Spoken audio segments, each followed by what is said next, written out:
After way too long looking, you finally find a data set that you can actually use for your model. You download it, open the SVG, and well, it's a mess. You know the information you need is somewhere there, but actually turning this into something you can use is intimidating at best and might kill your project before you even start. Today, I'm gonna walk you through the exactly first steps, how to turn these raw messy columns into something that a machine learning model can actually learn from. And because these, what most people get wrong, not the modeling part is one step before that, understanding the data set well enough to turning this into useful inputs. And that skill is called feature engineering, and it's massive underrated.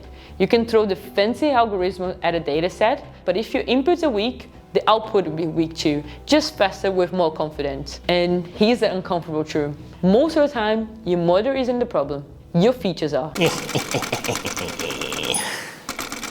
Stay with me because I'm going to do a straight up before and after. The baseline model at first, meh. But then we do feature engineering and no new data, no fancy algorithm, and you see that the metrics move. The model behaves change, and the difference between it runs to it works. So before we start creating anything new, we need to cover two quick basic things.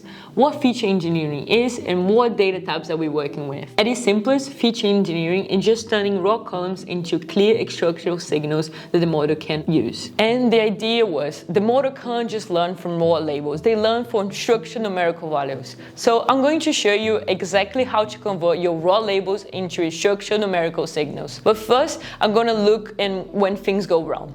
So I'm going to build a bad model intentionally this time. But first, quick context of our data set. Each row represents a TV show couple. We have got two people in the relationship and things like height, hair color, eye color, and personality type.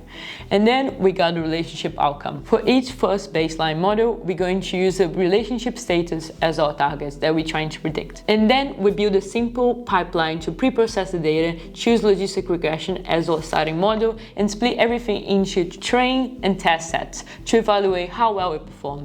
And here's the interesting part. Once it's trained, we can look inside what the model sees and what it thinks matters the most, and which features are we pushing to predict towards dating, marriage, broken up, and so on. For example, imagine if I tell you a couple is from Vampire Diaries, and the model instantly leads to dating. Not because it learned anything real about the relationship, but because the show is just written that way. It's like predicting the end of the movie just because you recognize the studio, and not because you understand the plot. And then you see stuff even more dangerous, like hair color. If the model is basically saying if they are blondes, they are more likely to get divorced, that's obviously not a real relationship, bro.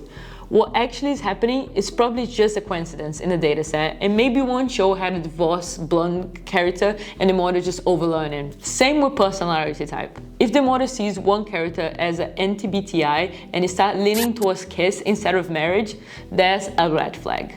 Because relationships aren't determined by one person's label, they are about matching two people. And this is in psychology, is the model just picking up the character's tropes and showing patterns in our data set. So what have you learned? If you let the model, it will happily memorize the shortcuts, like show names, character tropes, and random correlations. And because this is the easier path to prediction, it's not really comparing the couple at all. To do that, we need to start feature engineering and building features that describe the relationship between the two people and not just who they are as individuals. For that, I'm gonna need a little help.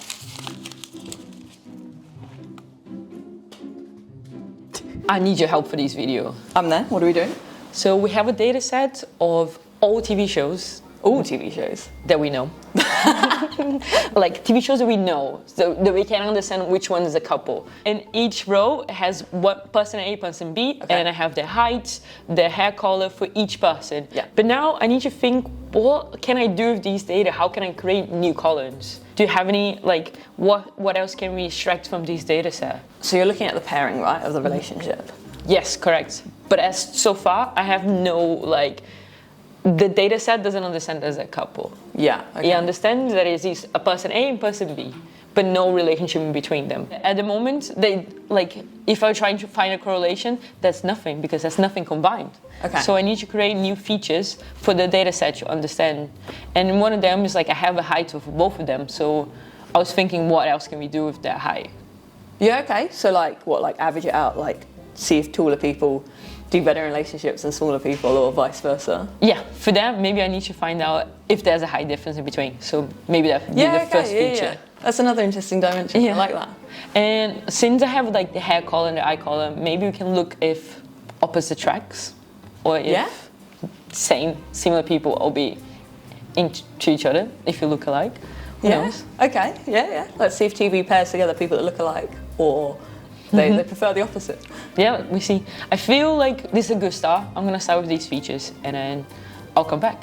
Okay, all right. I'm looking forward to seeing what comes out. Originally, the dataset had multiple relationship outcomes: married, dated, kissed, secret, divorced, and broken up. For the first version of this model, I mapped them in two groups: together as married, dating, and kissed, not together as secret, divorced, and broken up. And once the target was defined, the next problem was the input. The dataset was full of person A and person B columns, but the model doesn't naturally understand the relationship. So for example, we had two separate columns: person's height A and person's height B. And the model doesn't automatically compare them. So I engineer a real pair feature, the height difference in centimeters. So getting the absolute values, the height A minus height B. So now it describes a couple, not just the individuals. The height was easy.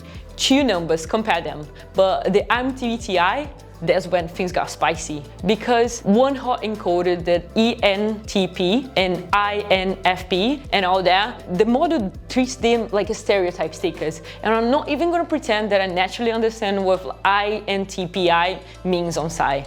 So instead of asking the model to learn those labels, I made them learn the similarities. The MTBI is just a 4-letter that comes with 4 yes or no dimensions. So I and E, S and N, T and F, J and P. So I cleaned the strings and made it sure that the valid 4 letter types, and compare the person's A versus person's B letters, letter by letter. Each mismatch added to 1 point. So you got the IMDb difference count equals 0 to 4. 0 means they're identical, and 4 means they're total opposite. So now our MTBI becomes how similar are those two people. Next, I wanted a more human signal. So I borrow an external Myers-Briggs compatibility table that said for each type, which other types tend to be the best, average, one-sided, or worst match.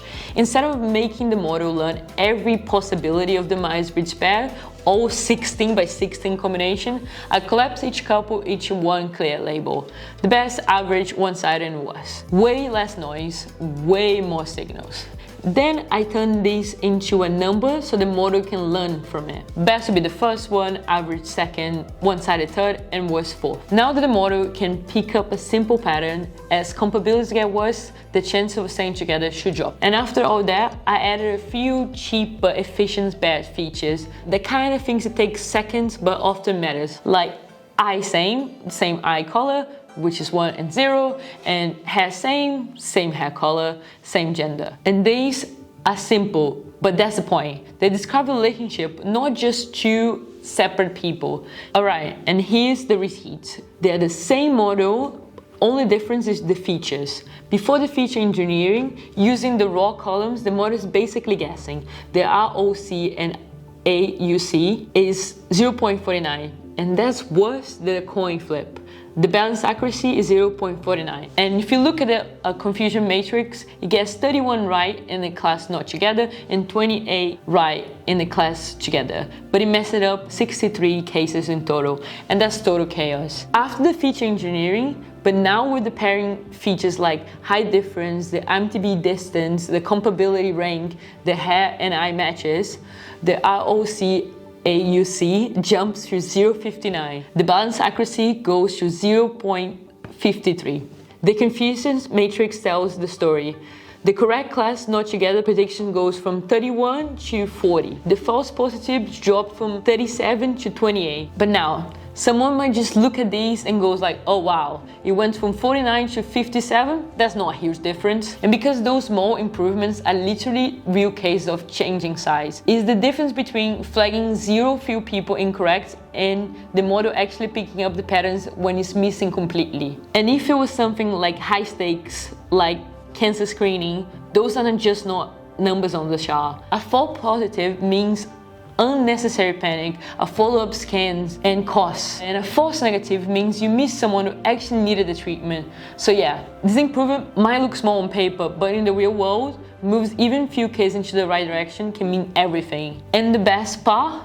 We didn't change the model, we didn't get more data, we didn't use any fancy deep learning trick, we just stopped feeding with trash inputs.